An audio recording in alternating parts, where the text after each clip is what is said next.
The Super Bowl is over. Congratulations to the Philadelphia Eagles. But you know what that means. MLB spring training is here. It starts this week. Let's get into all the different transactions that transpired this winter and prepare as baseball is about to begin the 2025 season.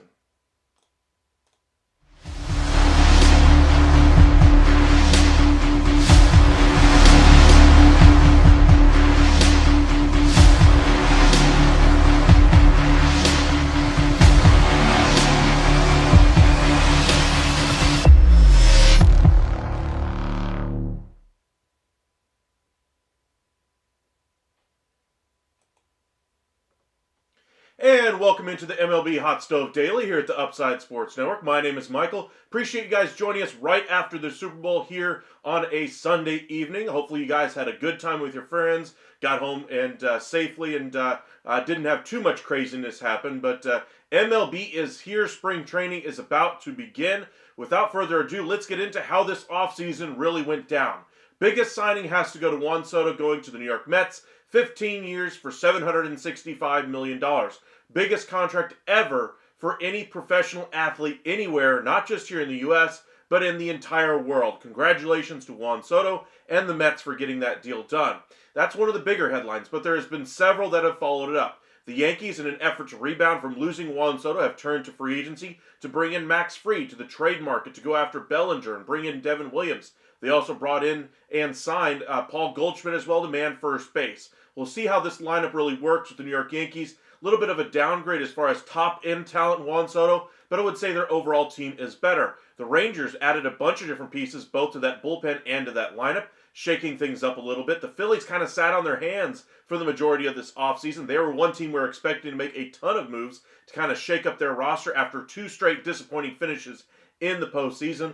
Ultimately, they only make the trade for Jesus Luzardo and sign Max Kepler. Blue Jays miss on several of their top targets and still have not gotten an extension done with Vladimir Guerrero Jr. That's one headline to watch as we gear up for the start of spring training. Houston Astros pivoted from Alex Bregman and Kyle Tucker and instead decided to go ahead and trade Kyle Tucker and bring in Isaac Paredes and sign Christian Walker. Now, they still have an offer out there for Bregman, but remains to be seen what he will choose to do. The Cubs have decided to go all in on 2025. Kyle Tucker, of course, their big acquisition there. Other than that, kind of a little bit of buying and selling, trading away Bellinger, trading away Paredes, bringing in Tucker, bringing in Presley as well. Treading water, though, in that NL Central division. A lot of teams have made steps forward as far as the organization. No team has improved their team better than the Los Angeles Dodgers, and they still may improve it further. And let's start with the talk all around Nolan Arenado. We saw over the last couple of days the St. Louis Dispatch report that the Cardinals had been the ones to reach out to the camps of the Dodgers, the Red Sox, and the New York Yankees as far as what it would take to get a deal done. Sounds like they do not want him going into camp with them to start the spring, so I would expect a deal here relatively quickly as we get geared up towards spring training. Remember, spring training, I believe, starts in about 4 or 5 days for most teams here, so expect a lot of these deals that are going to be gearing up for the start of spring training to happen this week. Alex Bregman is one of the top free agents that's still out there. I would expect that deal to happen this week as well. But as far as Nolan Arenado is concerned, let's start with the case for the Los Angeles Dodgers. They spent and spent and spent all offseason long, all the meantime, saying, we don't have the money, we can't possibly fit it into our budget, we can't possibly afford Teoscar Hernandez, he's going to have to sign elsewhere. Then they signed Michael Conforto for $17 million. We couldn't possibly, we've already filled the hole, we've already spent $17 million on Conforto. Spends another $22 on Teoscar Hernandez. We couldn't possibly spend any more money.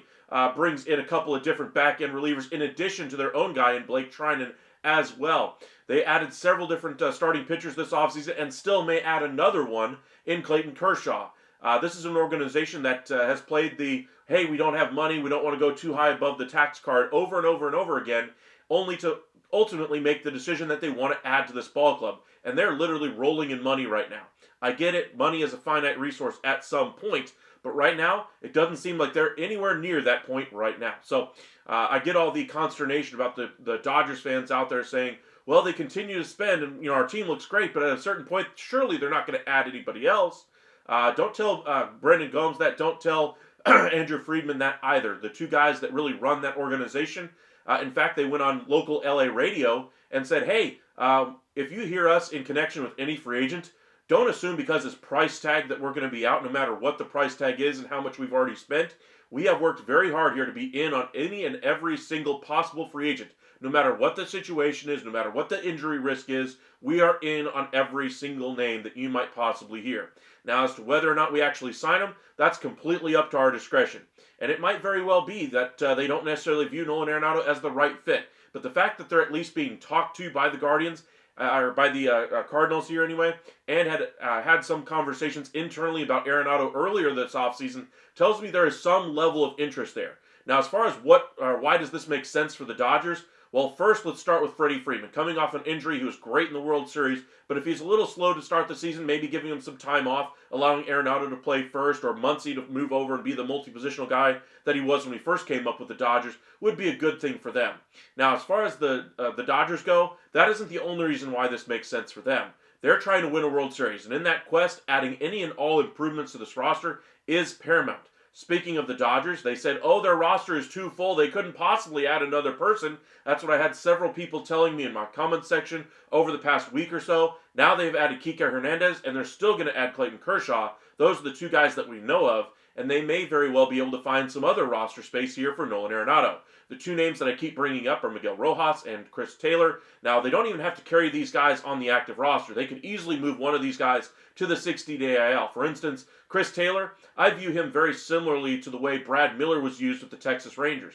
He was kept on this roster because he was a very good clubhouse guy. They basically used a 60-day IL spot to take his salary and say, we'll still pay you, but we don't want to trade you because you're good in the clubhouse, so we'll keep you on the club, and you'll be in the clubhouse every single day, in the dugout every single day, but we're not actually going to have you in the game. So that's something I could see them doing with Chris Taylor. Maybe if they can get off of a few million, maybe they make the trade somewhere. That's always a possibility. But don't give it to me, Dodgers fans, that they don't have the roster flexibility, that there's not a need, that there's not a purpose for him on the roster. There's clearly a purpose just from injury risk alone. Freddie Freeman and others. An improvement over there at third base. Max Muncy does hold that position down very well, and you do have plenty of guys you can mix in and all over that diamond. They got, 4 different guys that they can probably play at shortstop right now on their roster. I think maybe 5 guys. As far as those guys, pivot them over to third. You might even be able to get 6 or 7 guys who can handle that position as well. My point is that the Dodgers are always looking to improve this roster, and whatever it takes to get that thing done, they will do. And we've kind of learned that this all offseason. They weren't necessarily talked about as a team that would be in on Kirby Yates, especially after they just brought in one reliever, in addition to Blake Trinan, so that's 2 big relievers that they had already brought in. And then, boom, they get Kirby Yates. So Dodgers fans, don't come at me saying they don't have the room, they wouldn't possibly do this, they've already got enough of talent on their roster. Why do we need to keep spending on this roster? Why indeed? Why indeed do they continue to add to this roster this entire offseason and make the additions that they need to make in order to try to win a World Series? They don't care about the cost right now. They care about trying to win another World Series, becoming a first back-to-back champion in forever. Three-peat hasn't been done since, 2000 with the Yankees. They would like to get into that rarefied air. Dodgers are certainly one of the greatest teams of the last 10, 15 years. They would like to cement themselves as a dynasty with getting back-to-back World Series titles. So we'll see if they get that one done. There's other reasons in addition to why this makes sense for the Dodgers. Let's talk a little bit about the Yankees. How it could work for all these teams here is the Cardinals are the team that reached out to all three of these clubs to get this deal done. What does that mean? Well, the Cardinals are already willing to eat about $15 million for him to go to the Houston Astros. That trade, of course, was nixed with the no-trade clause there for Nolan Arenado. And so with him being open to going to all three of these destinations, makes sense that the Cardinals, in an effort to get him off their roster, would reach out to these three teams to make sure they can get a deal done. The Dodgers, we've known all offseason you'd be comfortable going there. We knew about the Yankees around the turn of the year, right around New Year's Eve. And then we saw headlines about the Red Sox about a couple weeks ago. All three teams have now been reached out to by the St. Louis Cardinals, and I would imagine that price tag for Arenado has dropped significantly as spring training has approached. It's not going to cost you as many prospects, and you might very well get the Cardinals to eat enough salary for it to make sense for your team. For instance, the Dodgers are going to have just a payroll of over $400 million. That does not include the tax that they will be paying. Yankees finally are going into the Cohen tax here, and it sounds like the Red Sox are hesitant to go on a long-term deal with Bregman, so maybe a short-term deal with some salary retention by the Cardinals would be the way to go here. The issue for the Yankees, of course, is if they can offload Stroman or DJ LeMahieu, but if they get the Cardinals to eat enough of that salary, maybe, just maybe, they won't have to do it. For the Red Sox, they can clearly afford to bring him in. I think they would like to move off of one of their bigger contracts, obviously in Yoshida. But if they bring in Arenado, I think they'll worry about the rest later. They just want to get this improvement to their lineup. And with their hot and cold nature on Alex Bregman, do not be surprised if the Red Sox walk away from this one. But as I've been saying, this whole entire offseason, with the Dodgers being interested here, I would be shocked if they're not the name that ultimately is called as the winner of the Nolan Arenado sweepstakes. And I'm not saying they're the favorite. I'm just saying any time that they're in this running for any free agent at this point or any trade candidate, you have to seriously consider that they're the favorite, even though there might be a 1% chance and a 99% chance he goes literally anywhere else. Just the fact that the Dodgers are in it, tells you how much they've really done to try to, shape the narrative around this team. They're trying to prove themselves to be a back-to-back World Series champion, and they're pulling out all the stops to do so. Like I said, they say they don't have money, they don't have the roster spot available. They're already set at third base, they're already set in the outfield with Conforto. They're good in the rotation with the depth. Signing. Hey, they brought back Blake Trinan. They don't really need another late inning option. Another signing and another signing. Hey, maybe Clayton Kershaw isn't necessary. We'll bring in Roki Sasaki and be good. Well, they brought in Roki Sasaki, and yet the headlines are still that they'll try to bring back Clayton Kershaw as well. My point being, if the Dodgers are in, you cannot count them out until the ink is dry on a contract with another team. All right, appreciate you guys joining us this morning, or this late evening anyway, almost morning at this point. Super Bowl went the way of the Eagles. Congratulations to all Philadelphia fans. You got your wish. The Eagles are once again Super Bowl champions. Congratulations. Much deserved for Saquon Barkley, and that defense was phenomenal. Let's go ahead and check in on some of our chat here before we get into some of the other headlines today. Rafe, welcome in. Cowboys Nation. Holly, JG, yes, baseball is indeed back. You told us Eagles were going to be in. Yes, they did whoop them pretty darn good. It was that defense start to finish for me. I would have chosen somebody off of that defense to be the MVP of the game, but instead Jalen Hurts gets it. Bregman watch a little bit here. We are pretty much right on the eve of this signing here. I do expect this deal to get done before the start of spring training. I do not think it will go into spring training, and if it does, maybe a day or two just to kind of dot the I's, cross the T's kind of a thing. But I think his destination would already be known by that time. I don't think he's going to be one of those Boris clients that drags this thing out into the middle of spring training or even up to the start of the regular season. I think he wants to get in camp with some team and establish himself with his new club because I still think he's going to leave the Houston Astros. Now, maybe, just maybe, he says, hey, I don't really want to change of scenery. I want to go back to Houston where I'm comfortable. I'll take the lower value deal if Houston will bump up a few extra dollars so at least I can save face. Maybe they do something like that. Or maybe they tack on a team option at the back end of that deal or a player option at the back end of that deal that might get him above that Willie Adames number. That was his goal this entire offseason, so we'll see what ultimately happens there. Cowboys Nation, what a beating on the biggest stage. Couldn't agree more. Vinny, welcome in. Verlis, welcome in. Told you you'd get him back. Yes, you did. Your Cowboys fans are not happy. I imagine a lot of Cowboys fans aren't happy, but gotta swallow it, my man. I mean, the Eagles did earn this one. That defense was fantastic. You still fell short. Is Bregman going to the Jays or what? Good question there, Rod. Let's go ahead and address the Bregman rumors. There are 5 teams that are really in on the market for him. Of course, the Houston Astros. The Toronto Blue Jays are indeed one of the teams there. The Detroit Tigers, the Chicago Cubs, and the Boston Red Sox. Now, to kind of shape the argument here, Houston basically has been set at their offer, 6 for $156. They bumped it up a little bit, it sounds like, this week, but it was a nominal difference there, mainly to just kind of spur other teams' interest in trying to add value to their contracts that they were offering Bregman. I think they were throwing Bregman a bone by doing so. As far as the other teams that are involved here, the Red Sox are hot and cold as far as whether they're even interested in signing him, let alone whether it be a long-term or short-term deal. I would expect them to miss on this one ultimately. The Tigers certainly are looking at a short-term deal with maybe a higher average annual value, and it sounds like they upped their offer a little bit from where it was originally before the Flaherty signing. So they're trying to improve that offense and really create a juggernaut there in the AL Central. Good on them for trying to do so.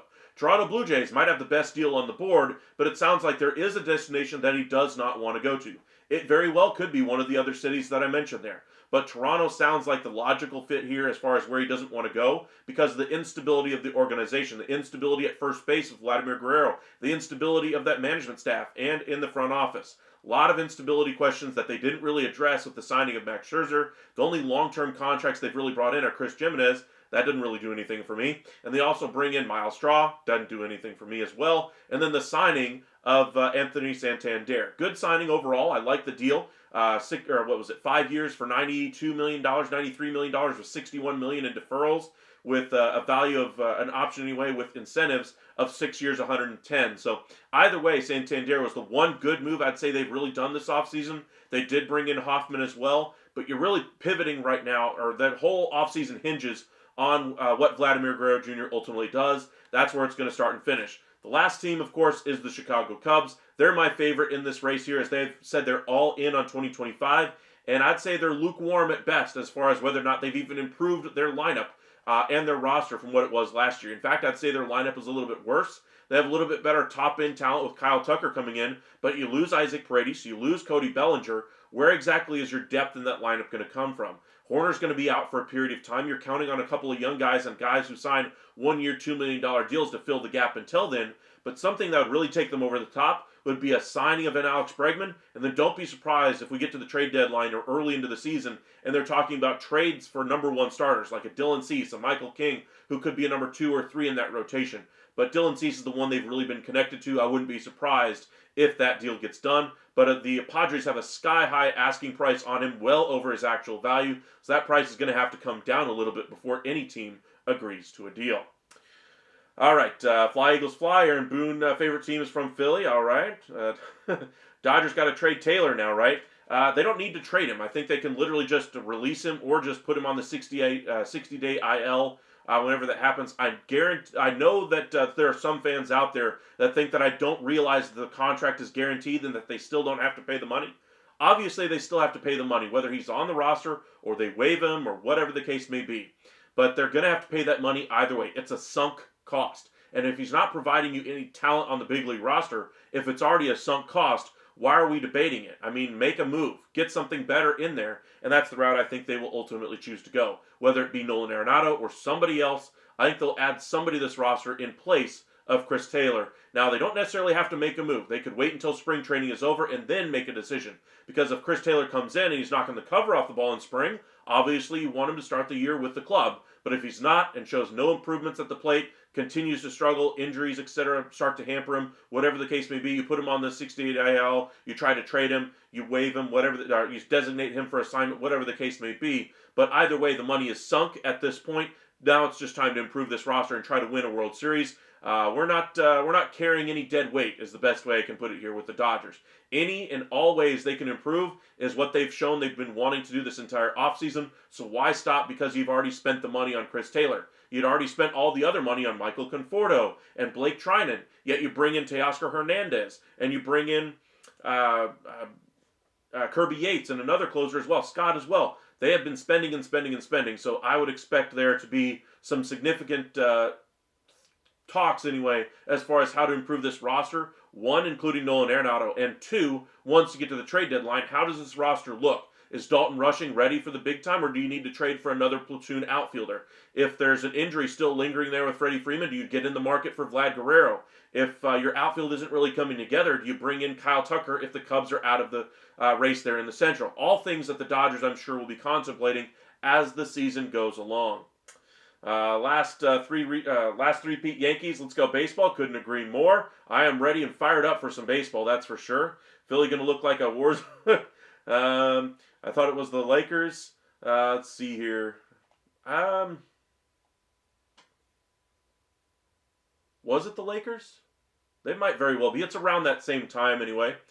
Philly City's going to be welcome in Master Vinman. Yankees made sneaky moves. Got a possible backup catcher and a lefty reliever. Non-roster players. That's what this time of year is all about. Getting those non-roster invitees. Boring Super Bowl, even worse halftime show. It was pretty uneventful, I will say that one. You heard Drake got good? Yeah, they kind of used that one pretty good on there. Let's see here. Philly deserved it. Like to Dodgers today, possibly. Rod, do you think Jays trade for Arenado if they don't land Bregman? No, I don't think they will. I think they'll try to go, and still add some more pieces at the trade deadline if they're in contention. Otherwise, I think they're just going to stick with the roster that they have, get some non-roster guys in there, maybe add a couple of guys worth, $1-3 million somewhere in there. But I don't expect them to do anything big outside of that. I wouldn't expect them to make big trades, those kinds of things. And I think their biggest trades that they made were Jimenez and the Straw addition to bring in the international bonus pool money. I don't like the first trade. The Straw trade doesn't bother me too much because the salary isn't very high. The international bonus pool money was thought to be used on Roki Sasaki, but now at least they can use it on international prospects to help rebuild this farm system that has started to get decimated over the last, 6-7 years. They haven't really replenished it as well as they should have. Let's see. I can't see Arenado waiving his trade clause to go to Toronto. True, especially after he turned away Houston. Houston's in a better spot, I would say, to compete than Toronto, so I don't think he would go there. Rod, who do you think the Jays trade for if they miss out on Bregman?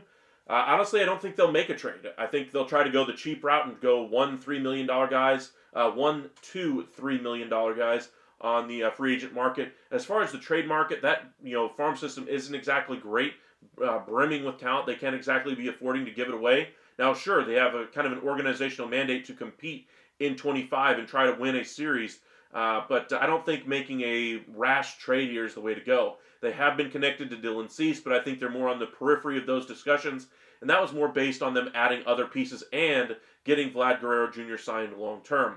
In the lack of the extension being done and the one-year contract for Scherzer, this is a team that could be gutted within a year, with basically the only long-term piece on this roster still being Santander and maybe one of their starting pitchers. So this thing could go south really quickly there in Toronto. Aiden, welcome in. Appreciate you joining us. Who do you think please, can Bregman sign already? Couldn't agree with you more. You wanted Kike for the Yankees. Unfortunately, did not happen. He goes to the Dodgers. That's right, yeah. I say Astros till he signs anywhere, but I hope he goes to the Cubs. That's kind of where I'm thinking he goes, but until he signs on the dotted line, I guess you could say the only player or only team he's played for is, in fact, the Houston Astros. A dynasty, stop it. The Dodgers are trying to build a dynasty, that's for sure. Aiden, I think the Yankees are done using Peraza, Cabrera, and DJ Arenado a long shot unless the contract is eaten by St. Louis. Kind of my thoughts there as well, Cruz. Master Vinman, Rafe, I think Boris might be using the Cubs for a bigger deal with another club. Tigers, Red Sox. I think the Tigers are more likely out of the two that you mentioned there, Master Vinman.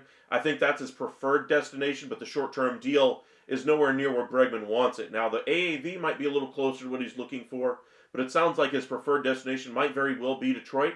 But I don't see them going long-term. I think they're too afraid to go with another long-term deal after how poorly it's worked out on 3 different contracts back to back to back here with Miguel Cabrera on the back end of his deal, the Jordan Zimmerman deal anyway, and then now Javi Baez, who they're still going to have to pay for another 3 years. Let's see here. Until Stroman traded, nothing happening. Unless the Cardinals eat a significant portion of that salary. That's the only caveat there, Cruz. Aiden Cruz, I think we trade for another lefty pitcher or a third baseman. I think they'll go more the free agent route, if more than anything else. I think the only way they make a trade would be for a difference maker like this, or for a very low-cost contract like a Jose Miranda type player, somebody along those lines from Minnesota. That would be something I could see them trying to do as well. Sean, is Bregman going to wind up with the Cubs? It's still my same thought. I haven't changed my thought process on that one. Until I see something new, some new information that might change my mind, then we can kind of go down that path there as well. Let's see here. Try to catch up on a few of these comments. Got several in here. Sure, they're going to sign him and defer his contract for a decade. That would be what the Dodgers have done and what a couple other teams have started to do with the deferrals. That, again, will be a loophole that I think will be closed up in the next CBA to some degree. I don't really see him going to the Red Sox. For me, it's Astros, Cubs, then Tigers, then maybe Red Sox or Jays. If I had to kind of rank the teams where I think he'll go to, I'd say 1, Chicago. 2 would probably be Houston, just because they have the long-term deal already on the books for him. 3 would be Detroit. If they up their offer enough, I think they would quickly shoot to number 1.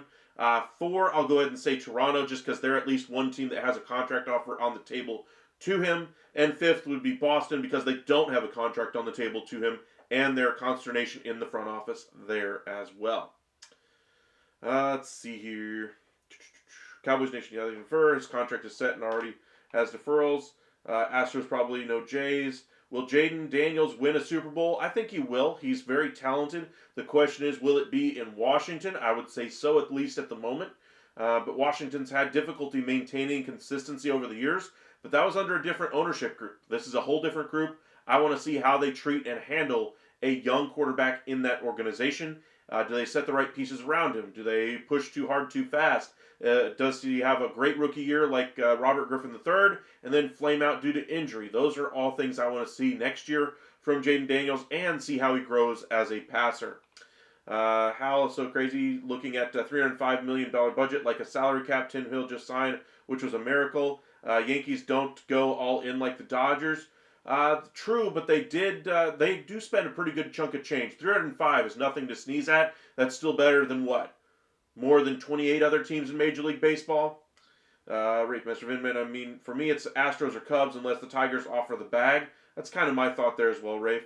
You missed my humor system, Graham. All right, welcome in, Graham. Appreciate you joining us once again. Welcome back, welcome back. Probably won't know until next week. Breggy Ball, always good stuff, man. Thank you, Edgar. Appreciate you joining us. Trying to get through these comments as quick as we can to the next phase of our show here. Trying to catch up with y'all. What holes in the pen? I would say they still need one more reliever, somebody who can handle an 8th or 7th inning role. I get Weaver as a good option back there, but I would like to have another one who can handle the role. That way, if Weaver has to be deployed in the 6th or 7th to get out of a really tough jam and face the best hitters in the lineup, you still trust who's going to be in that same role. Welcome in, Larry. First time I've seen you today. If you guys are new here, I invite you guys to hit that like and subscribe. Turn on your notifications. Follow us on X at Upside Ascend and on Facebook, Upside Sports Network, to be notified whenever we do go live. MLB Spring Training does indeed start this week.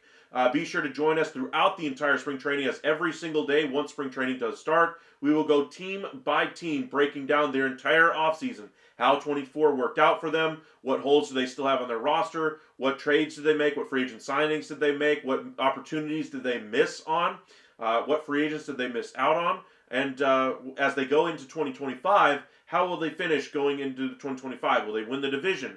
Will they win a wild card spot? Will they go on to go to the World Series? Will they win the entire thing and win the World Series? All of that and much, much more. Breakdown of your lineup, pitching staff, your rotation, your bullpen, your minor leagues, everything we're going to go through, every single team. We'll take one team each day, break down that team, and kind of go through the rest of the league. But appreciate you guys joining us again. Turn on your notifications, hit the like, and subscribe on the channel. I see a couple of likes just came in, so thank you for those. Really do appreciate those. When you guys interact with our channel, it means a lot to us. Goes a long way to helping drive this channel forward. I know we didn't really post much today, obviously, with the Super Bowl and everything, but we still gained like 5 or 6 subscribers. I want to thank those of you who did subscribe. I know a couple of you guys sent me notifications or sent me messages anyway in the chat on a couple of my videos. So I want to say thank you guys for subscribing. Really do appreciate it. Rewatching the videos. I know a couple of y'all have done that over the last couple of days just to kind of show your support by getting another viewer on one of my videos. I just want to say thank you for doing that. The guys who send super chats, thank you again. But I just want to take a minute out and just kind of thank everybody for doing all those things. But Larry, the Yankees need to stop being cheap and get a third baseman. Hal Steinbrenner, open up your wallet. You made more money in baseball than any other team, including the Los Angeles Angels or Dodgers. I don't know. The Dodgers are certainly rolling in money now. They might very well eclipse any amount of money the Yankees have ever made in baseball if they continue to roll in this much money. That's how much they're really making over there. But as far as the Yankees, they certainly aren't going too cheap. I'd say they're still spending over $300 million in payroll. That's nothing to sneeze at. Now, I get your point there, Larry. Your bigger point is, you've already spent $305. Why penny pinch at this rate when you realize where you already are? Spend the extra money. Give yourself a legitimate chance to win a World Series. Finish any other holes that you have on your roster. I get that point of it. Well, in the same vein, there's other ways to add talent other than just adding it via free agency and spending more and more money. You can offload some of the salaries that are already bad on your contracts, obviously, with Marcus Stroman, DJ LeMahieu, trading them to another team. Obviously, those guys are seen as negative assets. You'd have to attach either some reduced salaries to them, eat some of the contract, or the better option for Yankees fans would be to add a prospect or two with them. See if somebody will bite down on those deals, and then you don't have to go above that $305 million that Hal was talking about. They do have to run these things like a business from time to time. That's the imperative as the owner. If you were the owner of that team, you would be able to set that price. So until you're the man actually signing those checks, as fans, we got to remember, sometimes we don't have a say in it. As Mavericks fans, we got to find that out the hard way with Luka Doncic getting traded for what felt like pennies on the dollar. AD looks like he's going to miss a few weeks, but don't worry, Mavs fans. I think this is purely protective of Anthony Davis from the Dallas Mavericks. They only have a few games this week before they go into an all-star break, so it basically gives AD essentially 2 weeks off. Now they're classifying it as a abductor strain anyway, kind of a groin strain, if you will. And so they're going to be very cautious with him. And why not? I mean, you're still in the play-in right now. You still have a very good team. You do have a lot of injury issues. That's the only thing. But now's the time, if you were to try to give him some rest, to go ahead and do it. So just don't worry too much yet, Mavs fans. Now, if this thing lasts, say, a month, then we'll start to get to worry about how serious is this strain. Will he be back? How good will he be? And will it be a recurring problem years into the future? So just kind of want to give you a kind of a correlation for how teams can kind of spend and spend and spend. And it's still up to the owner that can decide these things. We don't have control over these things. We are fans. We get to enjoy the game. We can agree about the decision. We can disagree. We can think it was a smart thing. We can think it was a dumb thing. You guys know how I felt about how they ended the things out there with the Los Angeles Angels and Shohei Ohtani. Organizational malpractice is what I called it for the better part of 2 years while Ohtani was still a member of the Angels. And ultimately, we got to see him leave for essentially a bag of chips, compensation pick anyway. So for the Yankees, they certainly are spending some money, but I do get the frustration from Yankees fans that they have a $300 million payroll. What's a few extra million to us as fans, to add one more piece to kind of finish out this lineup, to add another third baseman, to bring in another eighth inning reliever. But again, money is still a finite object, and so owners might want you to do something a little bit differently than the way you would do it ideally if money were not an object. So kind of keep that in mind. Fan is short for fanatic, and yes, we all are supportive of all of our favorite teams, but you got to see the other side of it too. It's still a business of baseball, not just a game. All right, Cruz, great pivots, but time to fill the third baseman and other lefty reliever. Kind of my thoughts as well. Let's see here. If Gray is our closer, we definitely trading for Monty, Wright, or someone to eat innings. I think that was just pure speculation anyway by MLB Trade Rumors. This was something that had been talked about 2.5 months ago by the Texas Rangers. I'm sure they'll consider the idea, but they don't have enough innings eaters in that rotation. Now, if they do actually try him out in the bullpen to start spring training, that would send up a lot of red flags to me that not only are they going to look at Gray as a closer or a bullpen option, they may end up having to use him as a long reliever out of the bullpen. They may end up using him as a starter, but it would send up a lot of red flags because then they would need a starter, somebody who could eat some innings. Because I'm not trusting DeGrom, I'm not trusting Kumar Rocker, I'm not trusting Bradford, I'm not trusting Molly, I'm not trusting Leiter to eat innings at the rotation. The one guy that's eaten a lot of innings is Andrew Heaney. He's on the free agent market. Evaldi's done a pretty good job, but he's getting very old in that rotation as well. And then Tyler Molly's coming off of injury. No thank you. John Gray also coming off of injury, but he's the one guy you could really count on for those innings. So I think it's pure speculation on a slow news day as far as why Gray is seeing his name brought up anyway. At this point, this was a conversation that was had a couple of months ago and was speculated at the MLB winter meetings by some reporters who were chasing down leads for the Texas Rangers at the time. That idea has not really been revisited. I'm sure they've talked about it internally. They're always going to have debates about those kinds of things, how we can improve, all those kinds of things. But for Gray, they really need him in that starting rotation. And the only way I see them trying him in the bullpen is if they have a guaranteed option coming in that's going to eat some innings. Alrighty. Larry, revenue does not equate to what you have to spend. Also, being a repeat offender over the last CBT threshold has ramifications. Absolutely it does. And those are the things GMs are starting to try to be a lot more leery of. NBA has done something very similar with the first apron and second apron as far as how it limits and restricts the types of moves that you can make. Major League Baseball has started that a little bit with the CBT calculations, etc.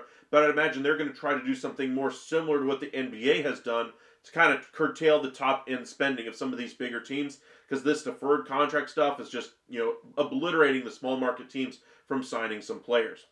Alrighty, SD was vastly overvaluing Cease. Couldn't agree more. They wanted Mayo and Basayo. They did. The Lakers were the last three-peat champion. Okay. But Yanks in MLB. Sad to see AD out, but maybe he'll be back a week or so after the All-Star break. I would agree there. Graham Arenado you'd say Nick's a Trey Toronto. I really don't see him going there. I would agree as well. All right, welcome in, Cobra. Saw you comment there. Welcome in. Welcome in. Got a few comments here, trying to catch up on a few of them. If Cubs get Bregman, would they lose draft picks? He does have the compensation attached to him, so that'd be something there as well. Cobra, looked like Cease might go to the O's. That was the discussion that was had yesterday. If you want to check out our video, I encourage you guys to check this one. Check out last night's live about Dylan Cease and the entire Padres organization, about how they're really going into the trade market with both feet right now. Robert Suarez is the one guy that's seen as for sure going to go before the start of the season. I wouldn't be surprised if that's the first trade that gets done. The bigger names there that we're all kind of paying attention to are the three I've talked about ad nauseum this offseason: Dylan Cease, Luis Ariz, and Michael King. I expect they trade two of those three. Not sure what they're asking for him. They are asking for Basayo. They're asking for Mayo, those kinds of players for Cease. Until that price comes down, they're not going to trade him at that valuation, at least at this point. Jaden Daniels is never leaving Washington. They may trade for Myles Garrett. And where do you think Aaron Rodgers ends up? I did see the news there that Aaron Rodgers is going to be out of the Jets. I think he could land in a place like Miami, kind of a backup there for Tua, or an insurance policy there in case he has another concussion. I think he wants a starting job, though. So you look around and see where a starting job might be. Maybe in Pittsburgh, but I doubt it. There's not a whole lot of fits really for him. Maybe in Cleveland would be another one that we could see happening as well. As far as Jaden Daniels, I think until we find out how this ownership is going to build the team around him, I can't say definitively one way or the other whether he's going to stay or go. As far as Myles Garrett, I think the Commanders are a good spot for him, but there's several other teams that would be a good fit for him as well. I wouldn't be surprised if we see some surprise teams like Buffalo, who doesn't appear to have the budget to be able to bring him in, that they hear his name mentioned anyway, or hear the Bills' name mentioned. But I think the Lions are one of the favorites in my mind, at least. All right, Graham, I'd say that unless the Yankees hook a lefty along with Arenado, the pen for opening day is more or less set. I would kind of agree there with you, Graham. I still would like to see them add another one, but I doubt they will. Rod, Max said he went to the Jays to win a championship. Weird that he said that. I mean, that's Max Scherzer for you. He wants to win every single year. That's what he wants to do. And they're trying to compete and win in 2025. So if Max Scherzer says that's where he wants to be, I'd expect them to at least compete for a wild card spot. And if things don't work out well, obviously Max Scherzer's not the type of guy to sit on a losing team. He wants to be traded at that point as long as he's pitching well. And I think he'll get his wish because this could be the final year for Scherzer. This could be the final year for Verlander. Maybe next year will be the final year for either one of them. But, Max Scherzer is the ultimate competitor. He's not going to go to some small market team or to some, out of nowhere team that's not going to, one, pay him right, and two, compete. But competition and winning a World Series is what is the most important thing to him. And kind of keeping that in mind as we enter 2025. Now, the Yankees' value is nearly double the Dodgers. I'm not necessarily worried about franchise valuations. I'm saying money that's coming into the organization. Ever since Ohtani has come there, it's been 1 year. It's completely blown apart every single salary table, projection for income, financial model that they built there with the Los Angeles Dodgers. They still haven't even gotten a handle on all the money they're now able to bring in. I'm telling you, until those numbers are made a little bit more public for us, you guys have no idea how much money the Dodgers are really rolling in. All I can say is they haven't found the bottom yet. Let's see here. Watch Bregman go to the Dodgers. I mean, at this point, why not, right? I mean, they get everybody else. But no, I don't think he'll be going there. I think more likely would be Arenado. But I think the Dodgers are a pretty good team. Now, I don't think they're necessarily the overwhelming favorite to bring him in. But I still think the connection there for Arenado is too much to ignore. And we'll see if they get a deal done. If the Cardinals eat enough of that salary, if they can offload a salary in return, whatever the case may be, I wouldn't put the chances of chances of the Dodgers bringing in Arenado at 0. I'd say they're a little bit better than that. Obviously, I think it's a 3-horse race. It's just a matter of who ultimately is willing to take on more of the deal and gives back the best return to the Cardinals. Will get Arenado in that as well. All right, Jay's nowhere near the championship. I think Max went there for the money and nothing more. I mean, Max is nothing if not about competition, and they're trying to compete. Now, the one thing that Jays will do is at the trade deadline, if they're not competing, if they're not pushing for a division crown or a World Series run or at least a wild card berth, then I would expect Max to demand a trade. If nothing else, he guaranteed himself a spot in that rotation by signing there in Toronto, and guaranteed himself a spot in a rotation on a team that's trying to compete and win this year. That's important to Max Scherzer. Plus, I'm sure the salary was pretty nice for him there as well. Graham, DJ will not go anywhere. No team will take his contract in any way. He can nix any trade. They want to DFA him, and the players stood up for him, so DJ will be a Yankee this season. I did see that the players did stand up for DJ LeMahieu. I'm not saying that it's overly likely that they're going to trade him. What I am saying is that would be one pathway to clearing some money. If you convince the player that it's in their best interest, that, hey, the Yankees aren't going to be playing him a whole lot. If he goes somewhere else, maybe he rebuilds his value and at least gets on the field more.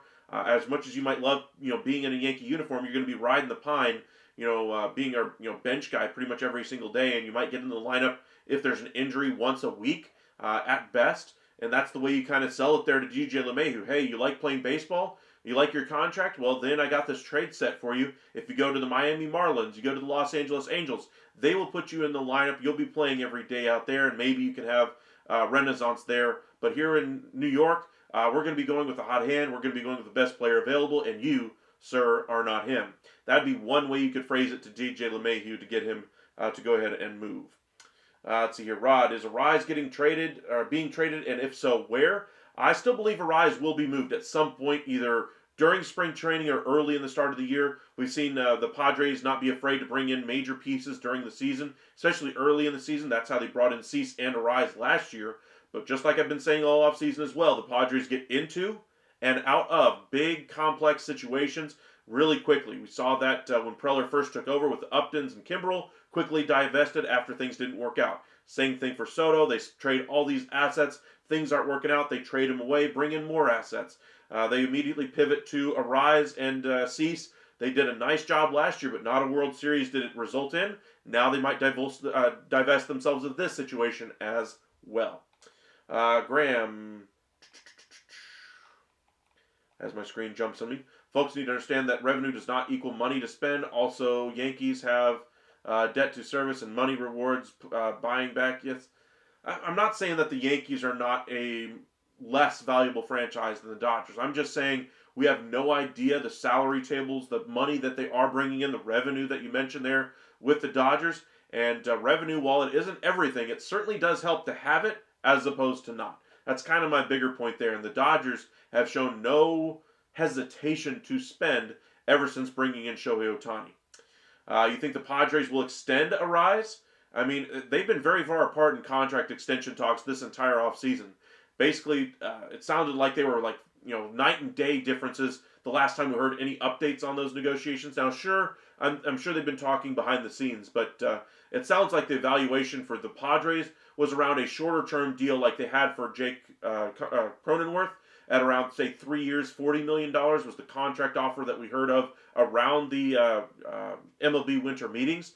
As far as the contract that he was looking for, was in the neighborhood of 6 or 7 years. Now, he might not get the length, which might force him to go into free agency, but we'll see. You might be right. Maybe they get the extension done. Like I said, it's been very quiet out of San Diego ever since those numbers were originally mentioned in the media. Bill, welcome in. Appreciate you joining us. It seems like the Yankees prefer Peraza, which is smart. I think he'd be a decent option, at least of the in-house options. That might be their best in-house solution. But I still would like them to go after an impact bat at the trade deadline, and that would be the spot for him. The marketing revenue plays a part of teams' value. The Yankees are worth $8 billion. The next closest is $3.2 billion. They can easily sign whomever they want to. Yes, as far as the value of the franchise, if you sold it today, the Forbes valuation of the richest franchises, in the entire world. Just because, say, Jerry Jones owns the Cowboys doesn't mean he gets the dollar value of the Cowboys to go ahead and spend. Now, banks might give him loans based on the value of something. That's how rich people really use their money. That's how they use, like Elon Musk, how he gets his money. He basically takes his value in stocks, goes to the bank and says, hey, I'd like a loan against the value of these stocks. And if the value ever drops enough, the bank can come and collect those stocks as repayment for the loan. But the money Elon Musk and others would pay, or live off of anyway, would be the money from that loan that they got. They pay the loan off with the interest that they get from their stocks, the dividend, etc.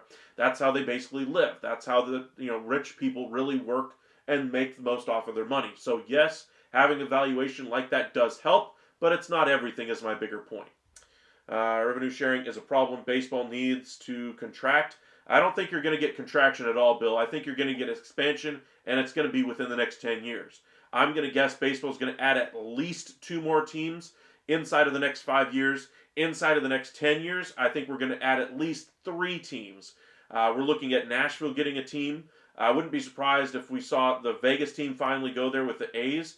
I'm not going to count that as an expansion team, though. I think Montreal will get a team, so that's your 2. The third team, I think, could depend on what the market does for Tampa Bay, what they do in Oakland, and there is some rumblings about a team going into the Orlando area as well. I heard about that one a couple days ago, that there was an ownership group that's trying to get some teams out there. There's a couple of teams that are being talked about as going to Texas as well.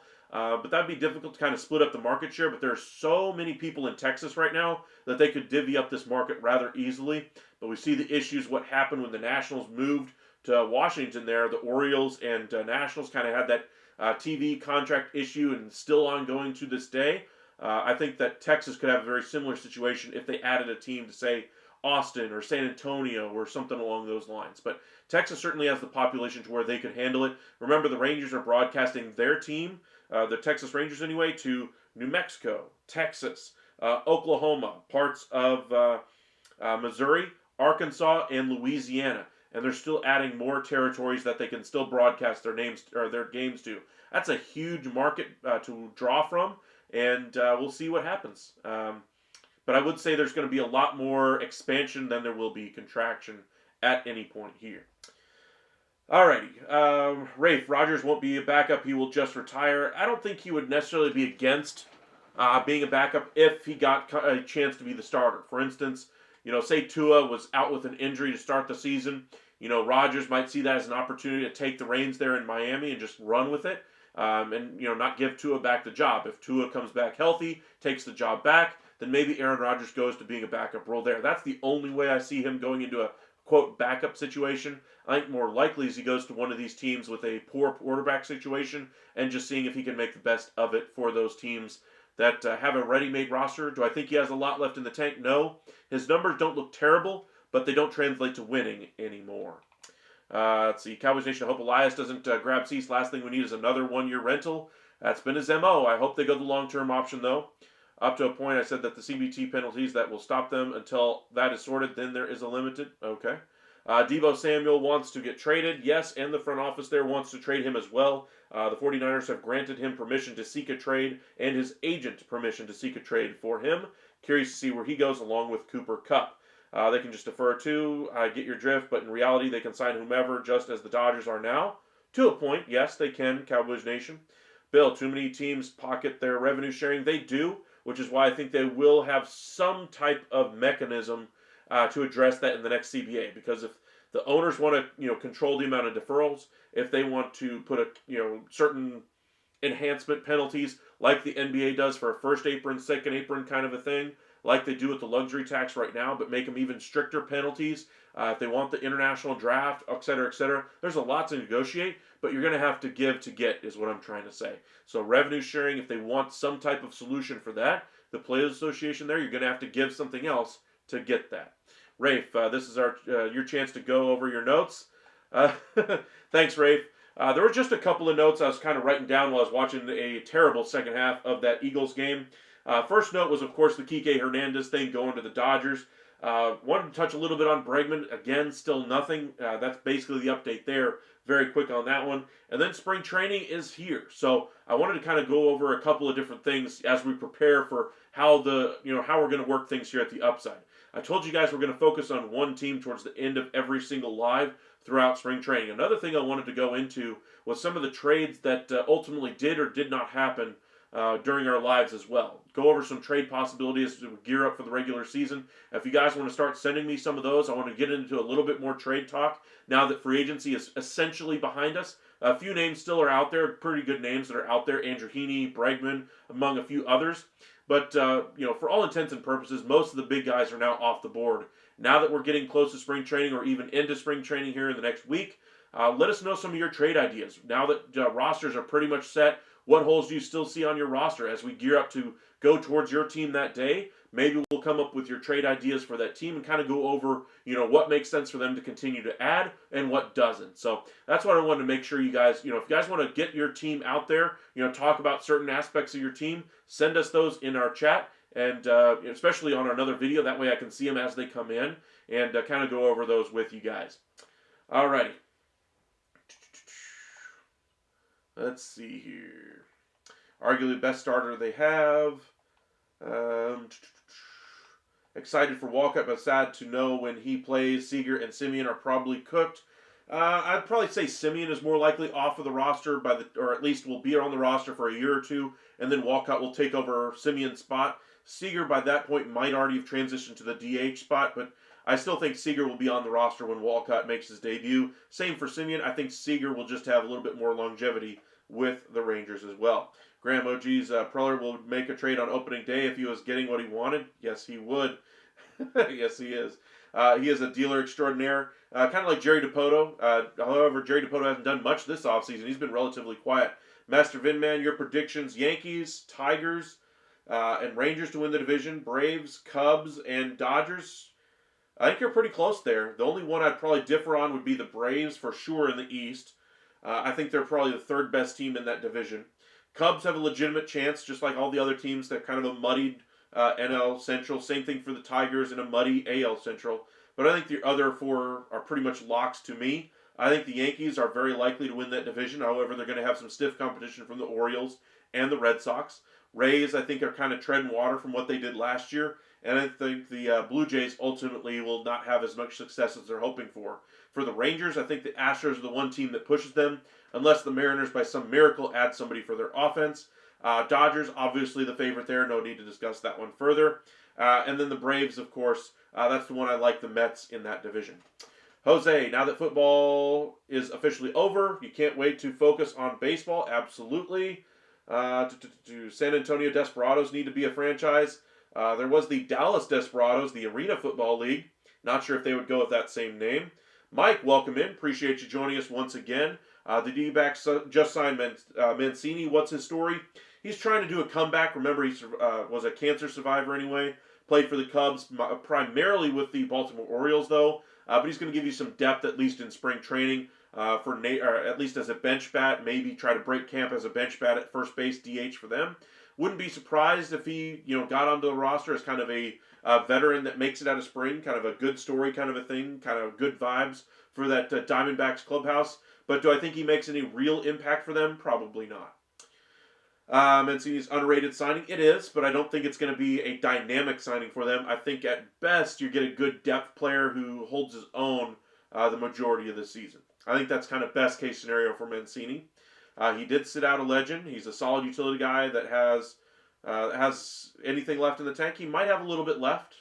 The GMs you mentioned might because their owners are giving them the money, except for the Mariners. Well, the Mariners might have to do things interestingly. Remember, they said that they were not willing to trade Castillo, at least at this time. Now, they made that decision because they know their rotation is the strength of this ball club.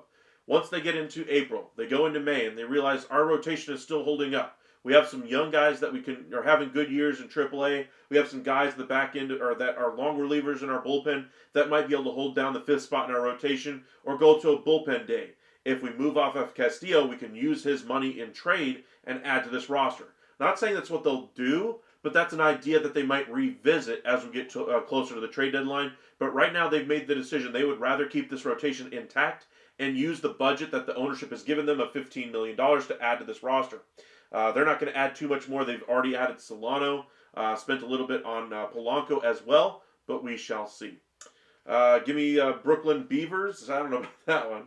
Wonder if Bieber bounces back. He looked like he was declining and then started last year on a tear before he got hurt. I just want to see him healthy more than anything else. I don't want to see him do well or poorly. I just want to see him be healthy and stay healthy throughout the course of a year. That's what I want for Shane Bieber. Hopkins crying about refs is insane, bro. Well, I'll put it this way. The majority of NFL fans thought that the Chiefs were getting the benefit of the whistle more often than not. I think the reason why this became a real story and why it was even thought of was that everybody was just tired of the Chiefs winning. They just don't like greatness sometimes. You just root for the underdog. That's what happened with Brady. That's what happened with the Golden State Warriors. That's what happened with the Miami Heat. That's what happens with all great teams. And the Chiefs this time just fell flat. I mean, that was one of the worst energy games out of a Chiefs team I've seen in years. One of the worst, ready to go, are we ready to play kind of Super Bowls that I've seen in years. Had shades of the Peyton Manning snap over his head against the Seattle Seahawks on the first play of the game, kind of a feel to it. And it just looked like they were a little shell-shocked. They had the one good first down play to Juju Smith-Schuster to start the game. Other than that, the game was over by the time their offense finally woke up.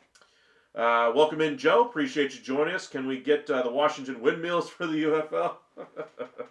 That's an interesting team name. All right. Let's head over to X and just see if anything is happening this evening.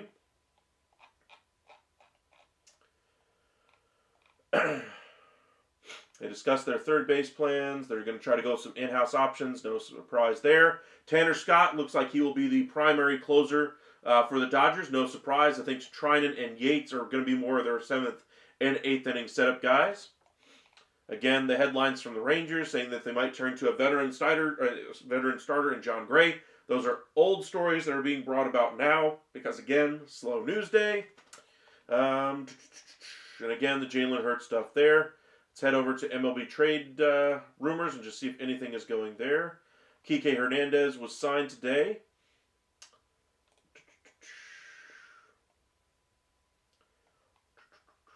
They're in agreement on a deal. Looks like they're going to wait until spring training. That way they can move one of their guys to the 60-day IL. That way they don't have to worry about designating anybody for assignment, at least at the moment there. And looks like that's pretty much it. Not a lot of news in baseball today. I meant that I can be 100% unbiased and say the refs completely ruined the Chiefs-Texans game.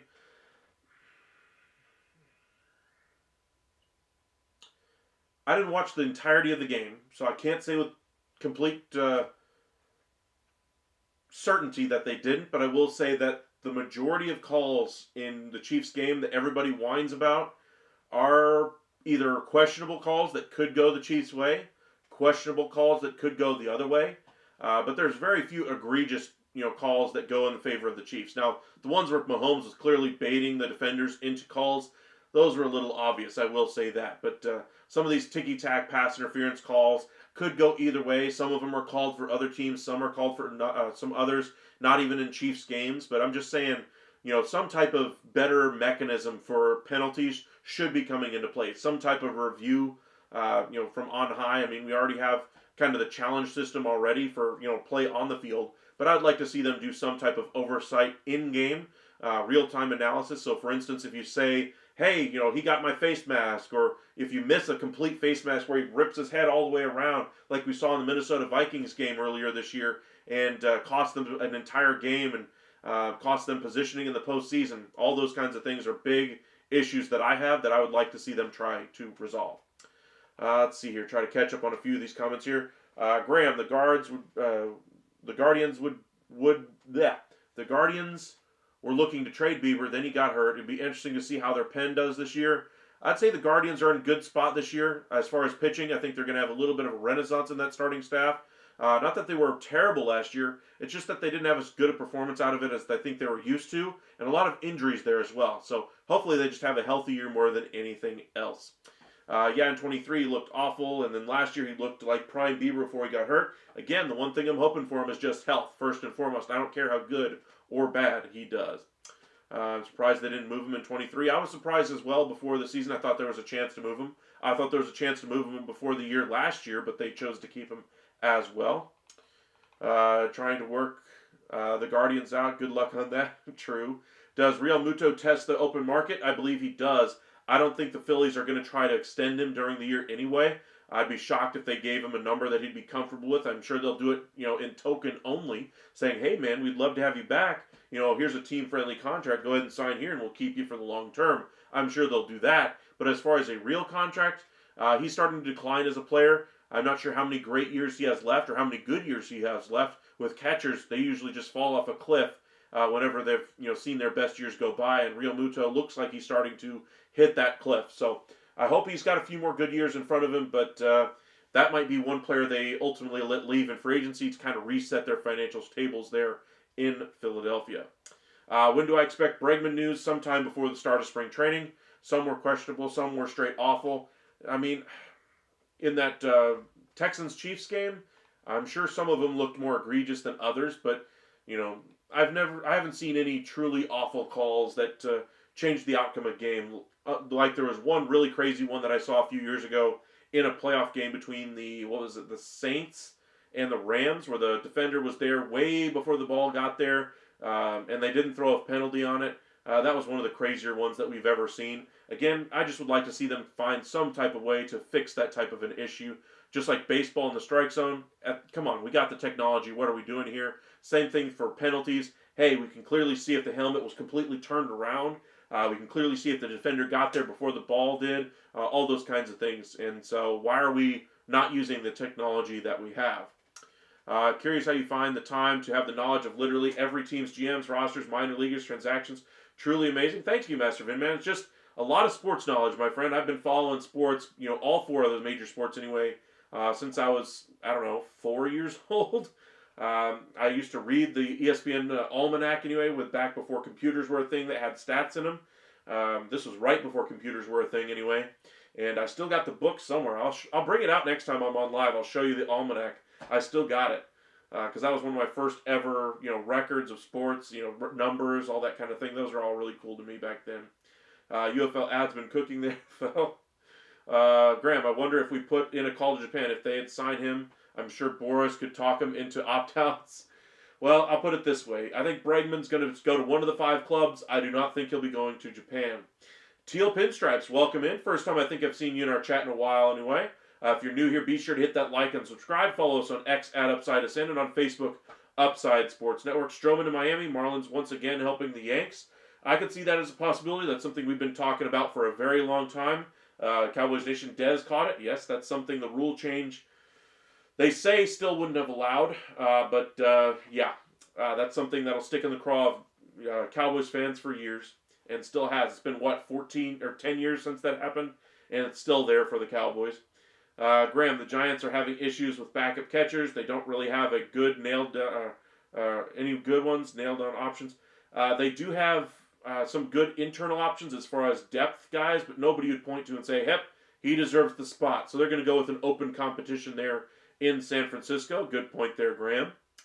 Rafe, Robbie Coleman. Yeah, that was crazy. That was it. Coleman, that was it. The Saints play. It was the Saints and some of the Rams. That was the call Charles was yelling for too. That's a good one. Rafe, hear me out. I'm kind of more excited for Mavs games than Rangers games currently. I don't know if I'm okay or not. I don't know if I'm okay. Rafe, I'd say you're okay. The Mavs are still a good team. They're in playoff positioning, and they still have a very good roster. It's just a matter of how they weather these injuries over the next couple of weeks. The one thing I really don't want to see them do is, with all these injuries, just play the hell out of Klay Thompson and Kyrie Irving. Use your bench. Use the youth. Use Jaden Hardy. Play a little bit more for Dante Exum. Trust Spencer Dinwiddie a little bit more. Utilize Max Christie a little bit more at the wing. Utilize Martin when he comes back. Utilize Kessler Edwards. He gave you some good minutes as the 4 there for the Mavericks when they had nobody on that roster because P.J. Washington and so forth were out. Trust Najee Marshall with the ball a little bit more. Rather than just pound the air out of it with Kyrie Irving and just forcing those guys to be on the floor because they're your quote-unquote leaders on the team and other guys are out. You still have to preserve those guys for the playoffs, and I worry Kidd is going to run them into the ground over the next couple of weeks. Thankfully, there's an all-star break in there, so it'll give him a little bit of time off, and hopefully some guys come back. But Kyrie's the primary ball handler. That's my worry there. But I'm excited for Stars games. I'm excited for the Mavs games. I'm excited for the Rangers games. It's a good time to be a sports fan. That's all I'll say. Let's see here. Rafe, glad Brendan Graham got another ring before he retires. I mean, it's the Eagles, so it's tough for me to celebrate that one. But I'll put it this way: as an older player that's played as long as he has, I'll say I'm happy for him as well that he got another one before he hangs it up. Graham, I only brought up the Giants as their players in baseball operations is Buster Posey, so it does surprise me a tad that they're not going out there and adding a catcher. Maybe he realizes that the value of catching in baseball right now is down across the board. So unless you have an elite one, they're all pretty much interchangeable. So why add somebody who's not going to make that big of a difference from, say, a minor leaguer who just needs time and be able to establish himself in the big leagues, rather than a veteran who might come in and be able to handle the pitching staff a little bit better. Yes, there's an incremental improvement there from a defensive standpoint and handling a pitching staff, but if it's not giving you anything offensively and there's no difference to your lineup and it doesn't really cost you that much defensively and your pitching staff helps the young catcher learn, then you have an asset that's under control for 6 years. So I would say that's just being a smart GM for Buster Posey. There's not a difference-making catcher out in the market, so why go out there and spend rather than develop your own catcher that you have a guaranteed contract for years to come. So I think that's actually good GM there by Buster, or good GMing there by Buster Posey to not spend money on a backup catcher there and just go with some internal options there. Rafe, please give me a 35-point Christie game. I think at that point you'd have to be talking about third star in the lineup at that point, that Christie might have to go into the starting lineup over P.J. Washington if he starts doing things like that. Edgar, do you play MLB The Show? I did. I just don't have any time for it anymore. Between working, full-time job, changing careers, still in the process of getting all that paperwork hammered out, handling some other things that I can't get into, but other things for other coworkers in similar ways that I'm going through. That's taken up a lot of time as well. And then still managing to do all the honeydews around the house, spending time with the folks. I don't really get a lot of time to myself anymore. So this is kind of my time to myself, is talking sports with you guys. But every now and again I get a minute or two, and I try to play when I can. Graham, that's a fair point. There aren't many good catchers around that are attainable. Gavin Sheets signed by the Padres. Kind of a move for me. Rafe, I would almost say I would rather see the Jags or Titans win over the Chiefs, but it does. But if it comes down to the day, I might just cry, hoping that the Texans win the Super Bowl next year. I know there's a lot of Texas-based fans that are now switching their allegiance from the Cowboys to the Texans in hopes that they'll be less heartbroken. But I'll put it this way. Cowboys haven't got there in, 30 years? 29 years and change? Texans haven't gotten there either. So just beware that it might not go so well for you.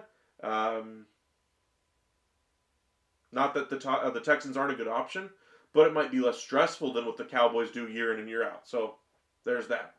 Cowboys Nation, I'm surprised no one has signed McCann. He's an older catcher at this point. I mean, you could probably get him on a low-cost contract, a $1 to $3 million deal, maybe $5 million on the high end, but I doubt it goes that high at this point as we're gearing up for spring training. Graham, I just look on the I just look on the Giants with nostalgia as I remember them when they were in New York. They were a former New York team, so I get you there, Graham.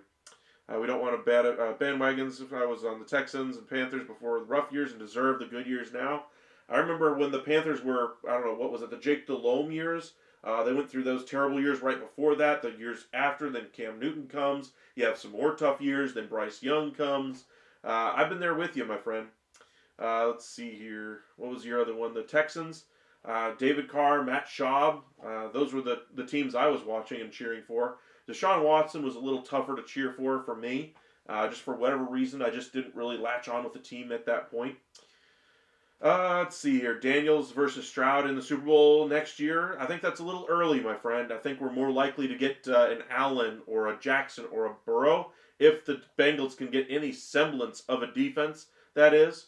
But I'd say the Chiefs are going to figure out their offensive line first and foremost. If they add some more offensive linemen, watch out for the Chiefs next year once again. Mr. Vinman, okay, Mr. Almec, what's the longest winning streak in Rangers history? Ooh. Good question.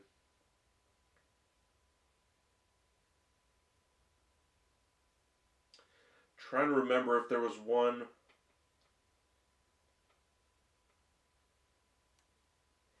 I want to say we're in the 15 to 21 range, but I can't remember if it got over 20. I don't remember. You'll have to tell me, Master Vinman. If you're willing to swap teams, we don't want your support anyway. There are fair weather fans in every sport. I'd say there are some more than others. Like the Dodgers right now are going to get a lot of fair weather fans, and that's fine. That's how you get interest in the game. That's how you grow the game of baseball. That's how you grow the brand. So if you want your Texans to be a better, more valuable franchise to make more money, if you want the Cubs to make more money, if you want the Pirates to make more money, you have to increase your brand, and that comes from interest in the game. 14, okay. 2011. I was trying to remember if there was a team from like the 80s or 90s that got above 15, though. So 14, I'll take your word for it. That sounds right, though. Them and the Texans' original expansion teams were fun to watch. Yes, I remember Jimmy Smith, Mark Brunell, Fred Taylor. That Jags team was awesome to watch. Keenan McCardell. That was pretty cool.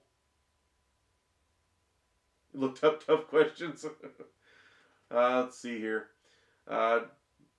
J.J. Watt and Luke Kuechly were my favorite players I ever got to watch. They made me love the game more than anything, which is why I'm a Texans and Panthers fan. Those are two great players to become a fan of. To me, Sean Lee was the Luke Kuechly for the Cowboys. I loved him with the Cowboys. J.J. Watt, I don't think they've made another player like him in the league, really. Just the way he played defensive end is unlike a lot of the ways defensive ends now play the game. Dexter Lawrence, I thought, was kind of that next version of J.J. Watt, but he doesn't have the pass rushing that J.J. did. He does have the run stuffing that he does, though. Jags and Titans fans are the worst, man. I hate them. I can tell you, the Yankees' longest winning streak and the New York Giants. Okay. All right. It's getting late for me. I got a long day tomorrow. Got a lot of work to do tomorrow, and then we'll be live around 9 o'clock, get into some of the headlines for tomorrow. Hopefully we'll have some bigger news. First time this year on a Sunday we don't have any big headlines, but let's head back over to X just to make sure, because it was at 11 o'clock when the news broke last time. Nope, nothing there. But as far as some headlines, hopefully we get Bregman done here in the next couple of days. That's one I'm thinking will get done shortly. Some trades I'm expecting from the Padres here in the next couple of days as well. Jordan Montgomery I expect gets dealt here in the next couple of days as well. And hopefully we have some updates on Nolan Arenado. Appreciate you guys joining us this evening. Graham, 19 was the Yankees. It sounds great. For the New York Giants, that's a lot of wins, my friend. Lee was so fun to watch. Sad injuries got to him. The same with JJ and Kuechly. All my faves. Bad injury problems. True. When are you expecting Bregman news? I keep saying it's any time now because there's really nothing changing on his market.